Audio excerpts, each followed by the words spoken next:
Welcome back to all of you. We are now going to deep dive into some aspects of the Horizon Europe program. And we will start with Pillar 1, the fundamental science, but beyond Horizon Europe as well. The question on the table is, does blue skies or dark clouds lie ahead for fundamental science in Europe? So I'm in very good company, as you can see from the slide. But before I introduce the panelists, as a preamble, we're going to share 2 short video messages about the future, about how the future of fundamental science should look like. Those are video messages from leaders of 2 Science Business Network member organizations, namely Ed Brinksma, the president of Erasmus University Rotterdam, and Alberto Credi, the vice rector for research at University of Bologna. Can we please launch the videos, and then I'll introduce the panel. How do we deal with the consequences of climate change for cities? How do we help people to lead healthier lives?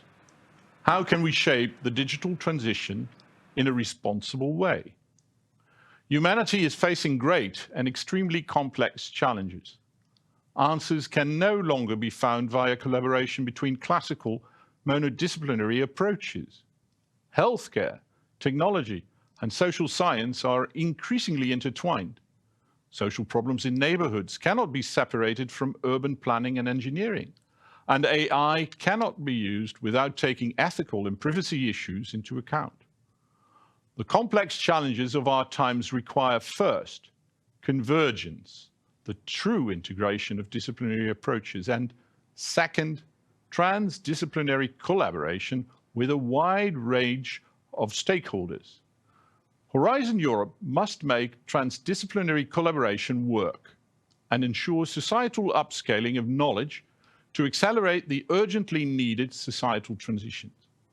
This implies not only a variety of academic challenges, but indeed requires methodological and entrepreneurial changes to the architecture of innovation.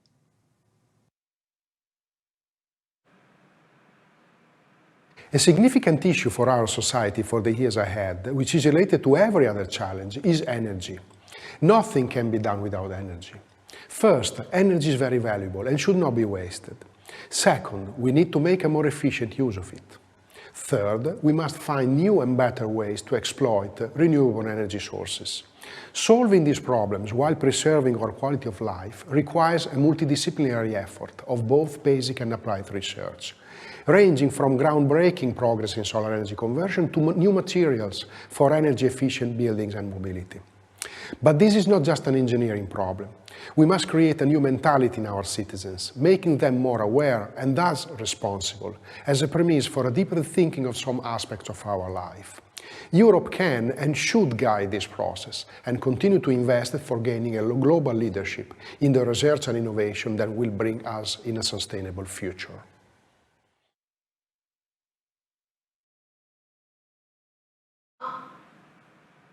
There we go. So that sets the scene very nicely. We've heard about interdisciplinarity and some other aspects, especially regarding energy and the necessity to bring those challenges to the attention of the public opinion.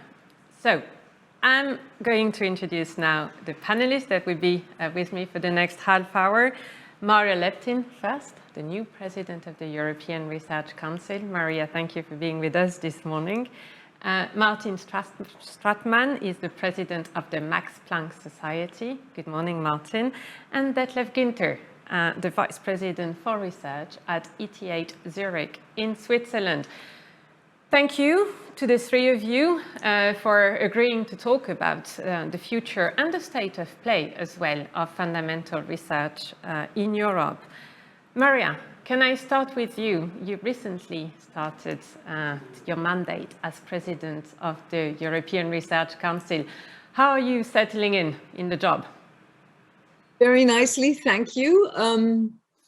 What you didn't know when we prepared this, and what I only realized yesterday, is that if we consider that I started on the 3rd of November, guess what? Today is my 100th day. Oh, So congratulations, you pure passed them. coincidence. And like I say, I only recognized it yesterday. So normally one would be judged as to how far one had got in one's achievements, but I find 100 days went by extremely fast.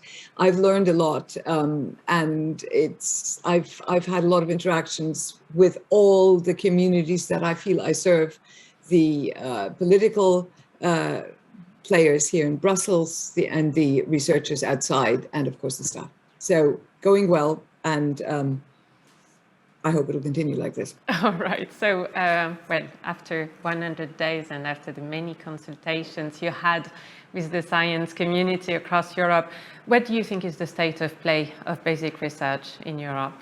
And we'll go into specific details about the budget and so on later on, but what's your general feeling? Well, I think it's actually very good. So in detail, if you look at the research being done, if you look at the grants that are awarded, if you look at the successes of some of them to be taken to application innovation, I think it's doing very well. It's not to say that it couldn't do much better, but also with the silver lining of the very sad last 2 years of COVID is that many have recognized the value of basic research, frontier research, fundamental research, in allowing Europe and the world to rapidly respond to a crisis, to an unanticipated, well, it wasn't actually unanticipated, to a sudden crisis. So I think that has put fundamental research into the limelight and maybe is a good foundation to strengthen it further. Martin, can I come to you and speak specifically about Germany?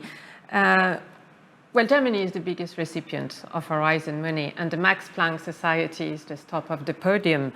And as we've seen recently with biotech or the progress in fields like hydrogen or quantum, clearly the impact of German science is international. You're doing very well. So can I ask just what's the added value for the Max Planck Society first, but also for Germany in general, of an ERC grant, for instance? Well, first of all, I have to say the Max Planck Society stands for the forefront of European fundamental science. I think we are attracting outstanding scientists from all over the world, the majority, by the way, from the US. And by this, we strengthen, of course, Europe by reverting brain drain to brain gain at the highest possible level. In this context, we have to understand, I have to say, what basic science really means. And to me, it means investing in those scientific fields which scientifically take off, in general, by the way, long before everybody takes attention of these fields. And there are many examples, I could mention many of these, like the RNA vaccination being only one of them. The ERC now supports exactly this kind of research. It goes to individuals who represent the forefront of European science. ERC awards are recognized internationally and are highly attractive. The ERC provides needs-based funding for research at the frontier of knowledge. And by this, and by its character as an elite program, which is mainly only based on scientific excellence, the ERC also has a transformative character for Europe as such. And for us as the Max Planck Society, the added value is more or less that we as society want to live and we want to work on the continent where basic science is performed on the highest level, not only by us, but also by many others. And I think the ERC provides the basis, the seed for all of this. Then, so that's the, thank you, that's the perspective from Germany. Let's switch to Switzerland, just to complete the scene setting. Detlef, you're with ETH Zurich, obviously with Switzerland not yet associated to Horizon, and we discussed that yesterday already with the launch of the Stick to Science initiative. What's the situation on the ground? The first rounds of ERC grant have been distributed. Switzerland is not part of it. I mean, you still have ERC label, but not the money that comes with it. What's the feeling in Switzerland?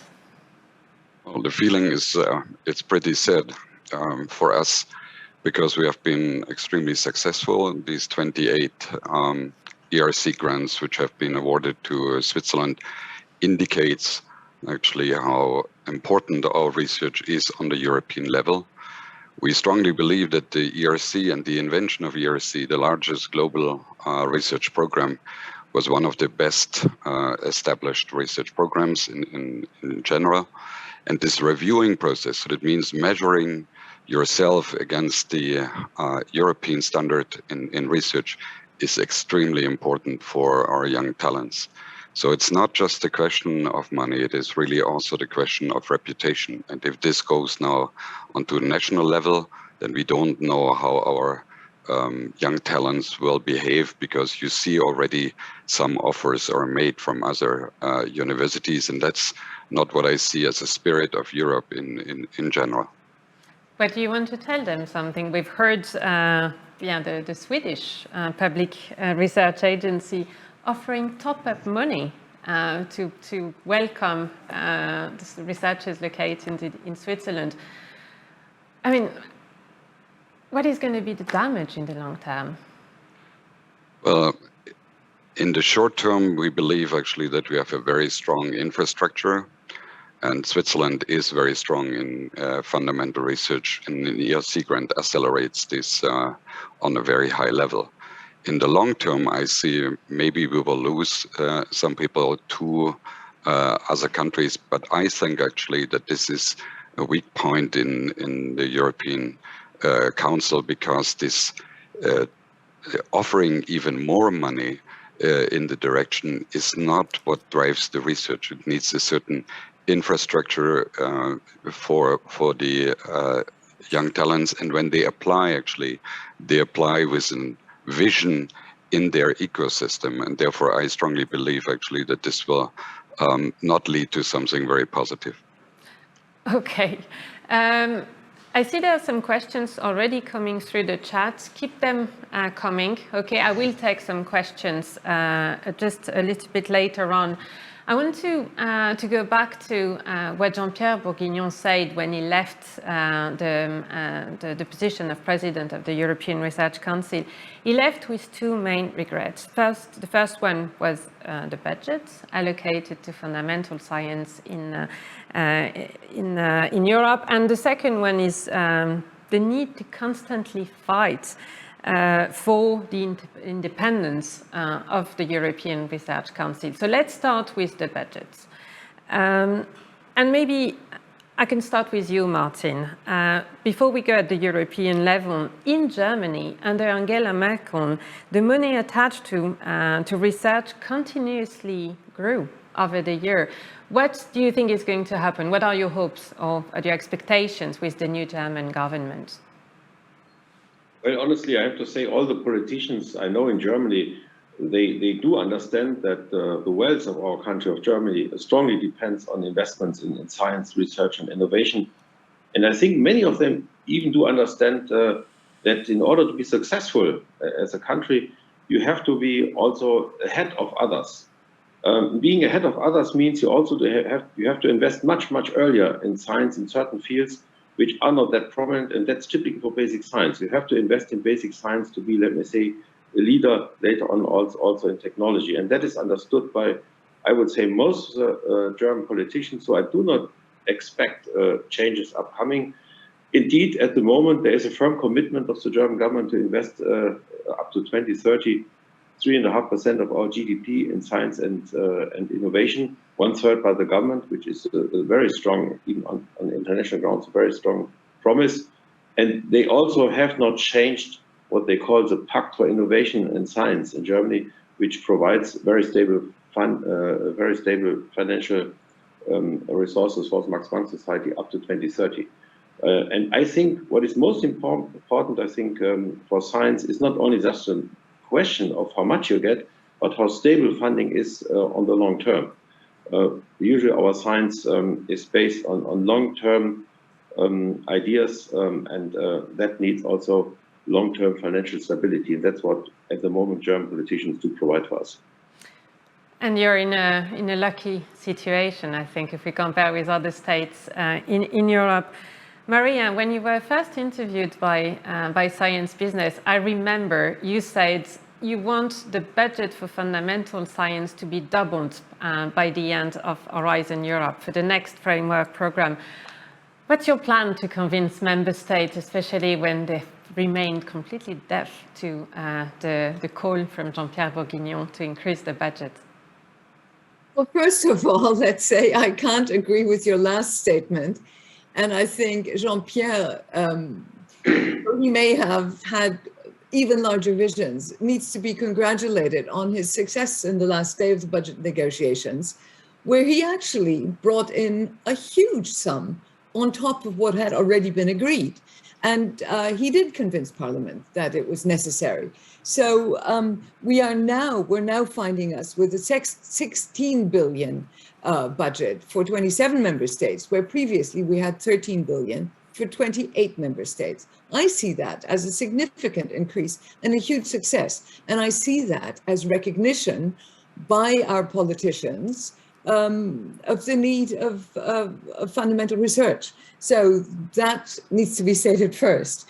The second thing about funding for basic research in Europe, and I'll get to the ERC, don't worry, is that the ERC, although as Detlef was saying, it's one of the biggest funding programs, it is actually only part of the funding for basic research in Europe.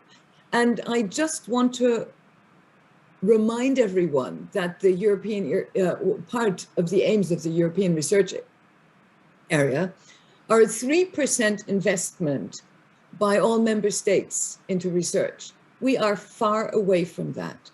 If that was achieved, then the ERC would be under less pressure from the overwhelming number of applications. I totally favor the overwhelming number of applications. It's great to see what comes out of the member states in terms of ideas, but it would be even better if they were supported at home in their countries by massive investment in basic research. So finally, yes, I've said it would be, what I said was, we could easily do with a doubling of the ERC budget, because we have easily twice as many super excellent proposals from the grassroots, from the shop floor, as we can possibly fund. So I said we could handle a 2x budget. I'm not totally naive. I totally recognize that I can't just go and say, let's have twice as much money. So we will have to continue to show the value of the work that the ERC does to all member countries, to the citizens in all member countries, who after all are the ones who tell their delegates in the European Parliament what they want, to the ministers, to the individual governments in Europe. But I think we're seeing so many benefits. I've already mentioned COVID, but there are many others, including contributions from the social sciences about people movement that helped us understand how the virus spread, for example.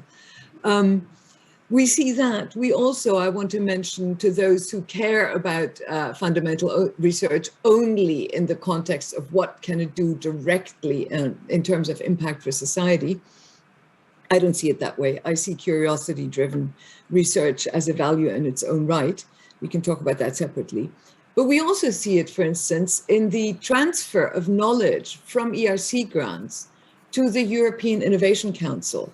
So to an organization that has equally excellence as its main driving force, to the work that is being funded there towards innovation. Of the recent 43 applications that were awarded by the European Innovation Council, 26 came from former ERC grant holders. What more proof do we need? So I think we have a very strong basis for convincing our national governments and the European Commission and the European Parliament that this money, not a single cent of this money is wasted. Let's put in twice as much and we'll see twice as much benefit for society. Very interesting to see this link between ERC and EIC. I've got a question for all of you. When it comes to fundamental science, the reality is that we don't know when or how exactly the impact will be and when the result will actually be delivered. There is, and you mentioned COVID, Maria, there is this obsession right now, and the technology sovereignty priority, I think, emphasizes that this obsession of immediate need, a need for immediate results from research and technology breakthrough as fast as we can, especially in specific areas like climate, health, or digital. So from that perspective, what do you want to remind and to put to policy leaders and to convince them about the need to invest, to keep investing in bottom-up research? Who wants to comment? Go ahead. Yeah, there are many cases that we could cite. I like to cite one from my time as Synergy panel chair, a program that asks for teams across Europe and the world, not just Europe, to propose projects that they can do together that individuals can't do. In the round that I chaired, which is now already 2 or 3 years ago, the number of groups that wanted to address problems like population interactions or soil chemistry and interaction of the atmosphere with the soil, surveys of species across the world. That could be done because new data, new opportunities for managing data had become available, new statistics had been invented. All of these ideas, for the moment, they're basic research, but when the desire to change the way the world functions in regard to the climate, for instance, when the need arises, which is right now, this fundamental research will be needed. We don't know which aspects of it, but it'll all be there for those who want to apply it to do. So my response is let the scientists, who are, after all, citizens themselves, who are affected by COVID, who are affected by climate change. It was also scientists who first drew attention to climate change. Let them vote with their feet and select the best to work on the basis of what might be future solutions. I don't know whether that answered your question. Yes, no, it does. And I'd like actually to hear from Detlef and Martin on this need for bottom-up research versus obsession of immediate breakthrough. Well, we have to actually really convince even more that the value chain starts with fundamental science, with discoveries, and they come bottom up. And each of us from all the different institutions could come up with tons of examples where it took sometimes 10 years, sometimes 15 years. You never know when and when that happened, that the translation takes place. But typically what you see, actually, we have to find a good balance that we get possibly more venture capital also into from the innovation side. So that means it's not government-funded translation that needs a little bit more venture capital so that we can really invest to keep the value chain filled. That is extremely important that we don't pay for the entire translation as well.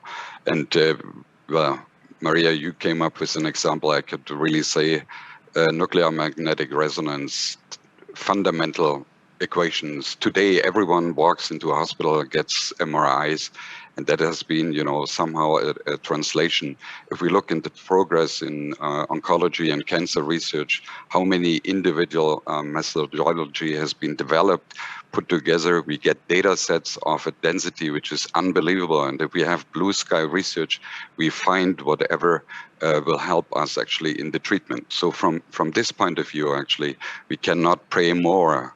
The beginning of everything is the fundamental research. And then later on, we can solve some of the problems. And I would really say 2030 and 2050 is not reached. We have a lot of goals. And at the moment, nobody can predict what other problems will appear on this way. And I'm 100% convinced if we leave it to the researchers and their individual creativity, they will come up with fantastic solutions which help actually the society. And here in Europe, we have really a lot of challenges, but the fundamental research, if we really put this ERC thinking closer together, we are on a very good track for Europe. Martin, more private money for innovation, more budget for fundamental research. Do you agree?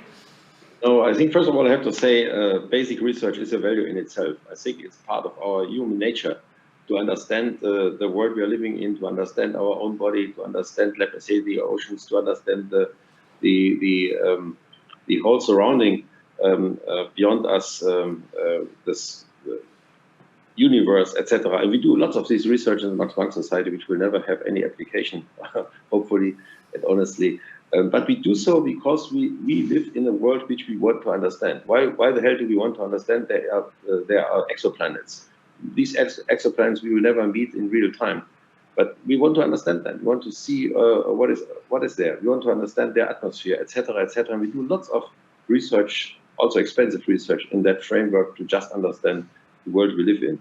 But coming back to your question, to me, it's interesting to see, if you look at, I have seen recent papers where is a correlation between patents, I think the most valuable patents you can imagine, and the science behind this. And you can see that the most valuable patents always cite the breakthroughs in science which has preceded this kind of patent application.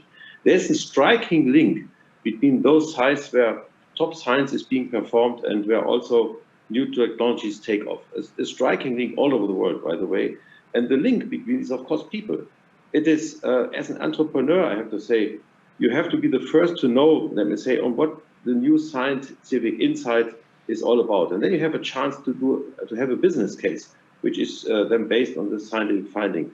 And for that reason, I think the entrepreneurs, they look out for those sites, they search for those sites, maybe Cambridge, maybe Munich, maybe Boston or anywhere else. They look for those sites where fundamental science is being done. And for that reason, I think it's trivial if you just look for the correlation that basic science is a must if you want to be successful in applications. And in Europe, honestly, we have a problem many times because we are too late. We look in those fields like quantum computing when everybody else does so. That's too late.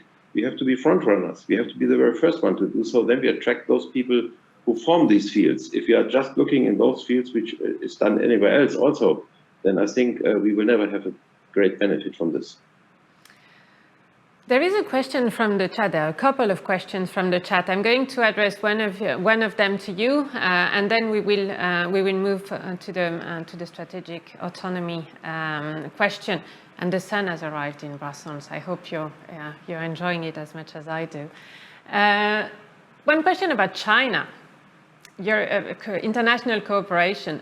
What will be or could be the cooperation between Europe and China in forthcoming years? Which two? Go ahead, Martin. Well, my view is very simple here. In the field of basic science, we always have had collaboration between all states. That was true in the Cold War, that was true in any other time.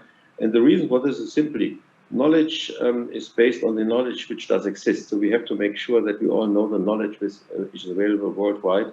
And for that reason, I think we should not exclude China from scientific collaboration. That may be different for technology projects, but in basic science and running basic infrastructures, these infrastructures are so expensive that the world may at some point only allow to have one or two of these instruments running in space, for example. We have to team up with Chinese scientists in fundamental science, and we do so very actively. Detlef, Maria, any comments about it's the same with China? It's the same for ETH actually, that we have collaborations bottom up amongst the scientists in fundamental science. In the application side and developing then products, etc., that's a complete different story. But in fundamental science, open to the world and collaborating with the best who really contribute to the topic. And I see also that we see a number of the students rising, which are coming to Europe they want to get very well educated, and they have a fundamental interest in our research. Maria. Yes, you may remember that the former commissioner here at the top of the map, it says it, open to the world. Yeah. I subscribe to that. And I agree with what Martin and Detlef have said.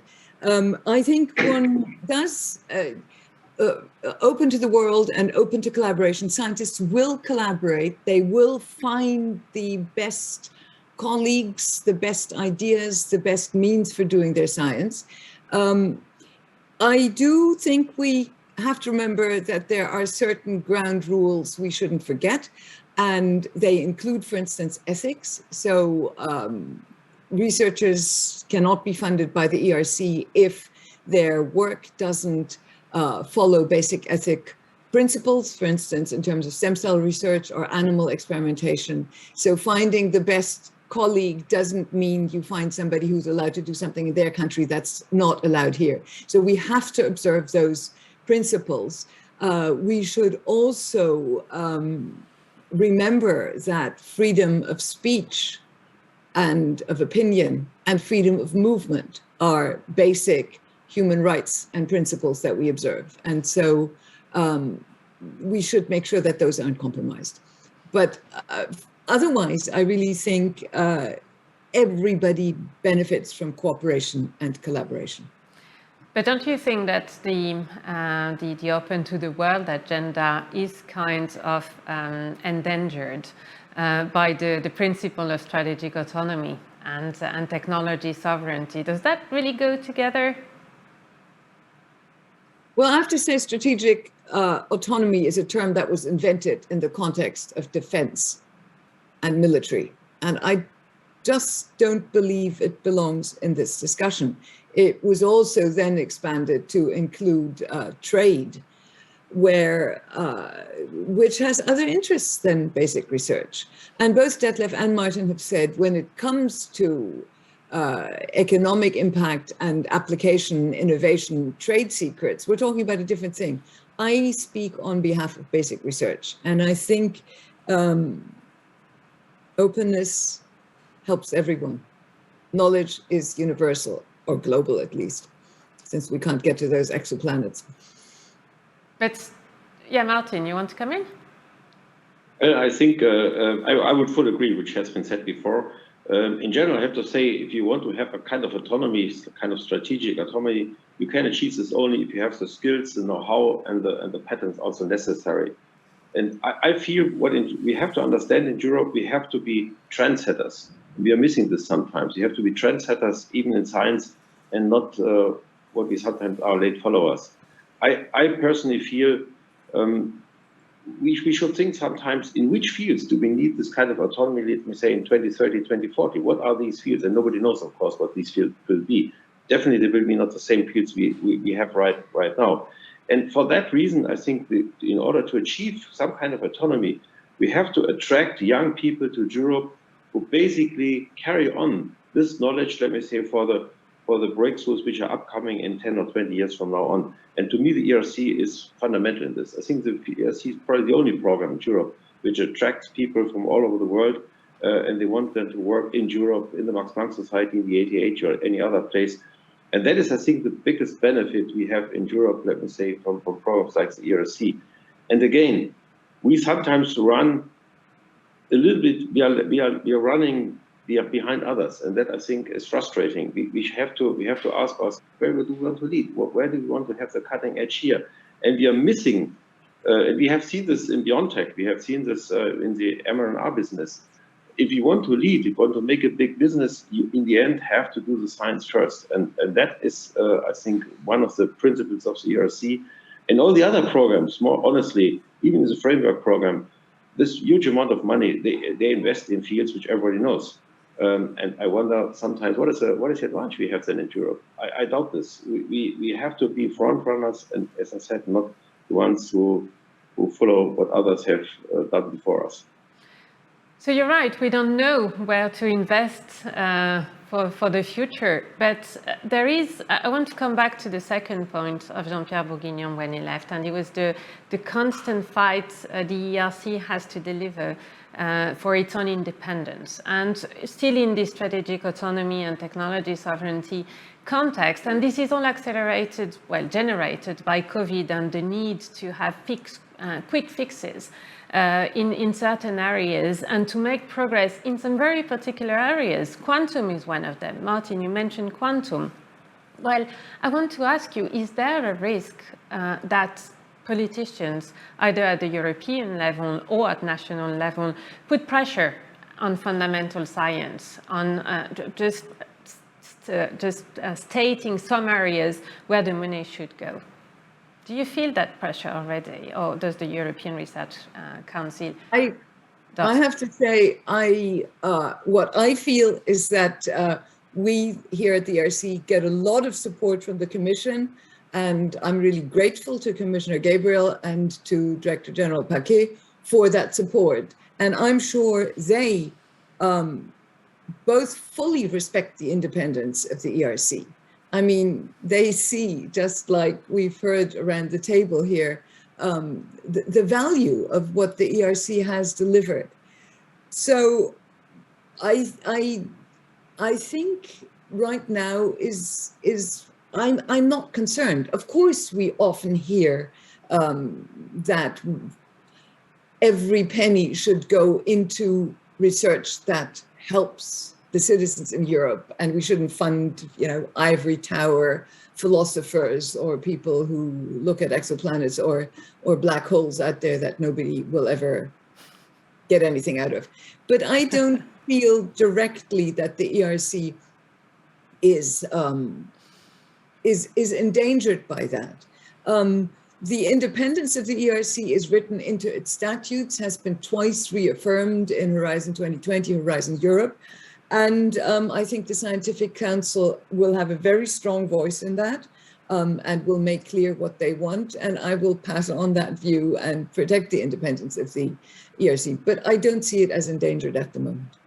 My colleagues may see different effects in national politics. Yeah, how is it in national politics, actually? Do you feel any pressure? Or do you think, actually, some directions of travel should be given?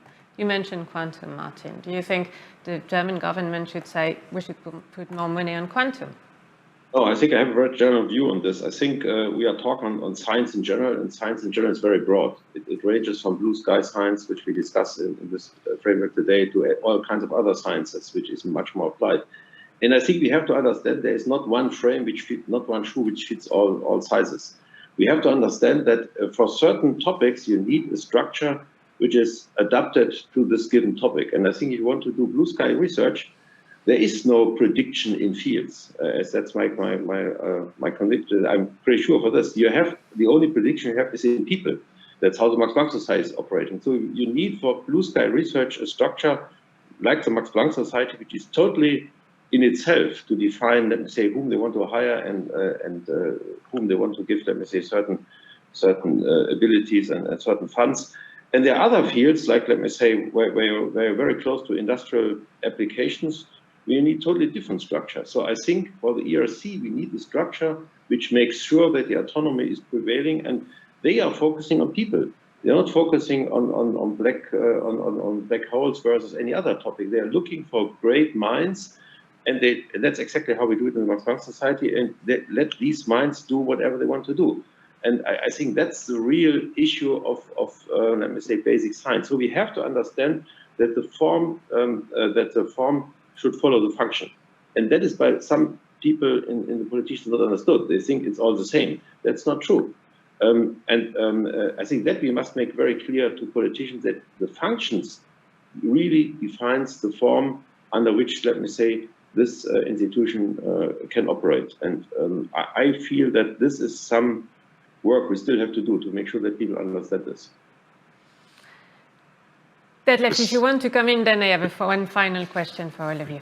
Well, I have really, I just want to cite one of our colleagues from Berlin. He wrote a paper the usefulness of useless knowledge. And we have to explain it actually, because in the first instance, some of our results look a little bit useless, but they will transform if we have the best minds doing their blue sky research. And I think this is supported by the European Research Council, and we should continue. But, and that is clearly indicated in all the sessions, we have to make our outreach, and we have to explain, and we have not to get tired to pray this message all the time, and then showing some of the examples, not just the end product. We have to tell the entire story, where it started and when it came into action. And there we should not stop. And that is really very important. Independence of fundamental research, bottom-up approach, curiosity-driven research, all of that is very well established. But then one final provocative question, not a new question, but if the ERC is operating independently from the general EU priorities, could it be governed otherwise, like maybe the European Space Agency? I mean, a completely different form of governance that would even solve the issue of Switzerland and the UK maybe on the way. Yes, that I mean, the UK will hopefully associate. I hope the politicians will complete their negotiations and we can have them back, just as I hope that Switzerland can come back in. It really matters. It matters not just to the UK and Switzerland, it matters to the rest of Europe. Yes, of course. I mean, I've been the director of an organization that has a different governance. Could be done. We could have the member states paid directly. I think that's something that one should never forget as an alternative. It is, of course, the task would be to get every member state now to pay into such an organization in addition to their contribution to the EU. I wouldn't exclude it. But like I say, at the moment, I don't see the need, because the achievements of the ERC after 15 years, we're celebrating 15 years this year, with all its successes, should just convince everyone, let them do it their way. Their way has shown that it works. So I'll hope that'll be sufficient to protect and perhaps enhance the independence and autonomy that the ERC enjoys. And I'm very glad to have heard from my two colleagues and from others the value of that. All right, well, thank you. We need to bring this session to a close, unfortunately, but there's clearly some space for discussion, maybe on different forms of governance. I'd like to thank you very much, the three of you, for joining us.